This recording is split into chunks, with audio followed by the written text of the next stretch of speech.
ഈശോമിശിഹായ്ക്ക് സ്തുതിയായിരിക്കട്ടെ. 97-ാം സങ്കീർത്തനം. പ്രപഞ്ചനാഥനായ കർത്താവ്. കർത്താവ് വാഴുന്നു, ഭൂമി സന്തോഷിക്കട്ടെ, ദീപസമൂഹങ്ങൾ ആനന്ദിക്കട്ടെ. മേഘങ്ങളും കൂരിരുട്ടും അവിടുത്തെ ചുറ്റുമുണ്ട്. നീതിയും ന്യായവും അവിടുത്തെ സിംഹാസനത്തിന്റെ അടിസ്ഥാനമാണ്. അഗ്നി അവിടുത്തെ മുമ്പേ നീങ്ങുന്നു, അത് അവിടുത്തെ വൈരികളെ ദഹിപ്പിക്കുന്നു. അവിടുത്തെ മിന്നൽ പിണരുകൾ ലോകത്തെ പ്രകാശിപ്പിക്കുന്നു, ഭൂമി അത് കണ്ട് വിറകൊള്ളുന്നു. കർത്താവിന്റെ മുമ്പിൽ ഭൂമി മുഴുവന്റെയും അധീപനായ കർത്താവിന്റെ മുമ്പിൽ പർവ്വതങ്ങൾ മെഴുകുപോലെ ഉരുകുന്നു. ആകാശം അവിടുത്തെ നീതിയെ പ്രഘോഷിക്കുന്നു. എല്ലാ ജനതകളും അവിടുത്തെ മഹത്വം ദർശിക്കുന്നു. വൃത്തബിംബങ്ങളിൽ അഭിമാനം കൊള്ളുന്ന വിഗ്രഹാരാധകർ ലജ്ജിതരായിത്തീരുന്നു.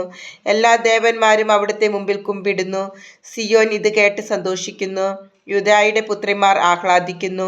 ദൈവമേ, അവിടുത്തെ ന്യായവിധിയിൽ അവർ ആനന്ദിക്കുന്നു. കർത്താവേ, അങ്ങ് ഭൂമി മുഴുവന്റെയും അധിപനാണ്, എല്ലാ ദേവന്മാരെയും കാൾ ഉന്നതനാണ്. തിന്മയെ ദ്വേഷിക്കുന്നവനെ കർത്താവ് സ്നേഹിക്കുന്നു. അവിടുന്ന് തന്റെ ഭക്തരുടെ ജീവനെ പരിപാലിക്കുന്നു, ദുഷ്ടരുടെ കയ്യിൽ നിന്ന് അവരെ മോചിപ്പിക്കുന്നു. നീതിമാന്മാരുടെ മേൽ പ്രകാശം ഉദിച്ചിരിക്കുന്നു, പരമാർത്ഥ ഹൃദയർക്ക് സന്തോഷം ഉദിച്ചിരിക്കുന്നു. നീതിമാന്മാരെ, കർത്താവിൽ ആനന്ദിക്കുവിൻ, അവിടുത്തെ വിശുദ്ധ നാമത്തിന് കൃതജ്ഞത അർപ്പിക്കുവിൻ.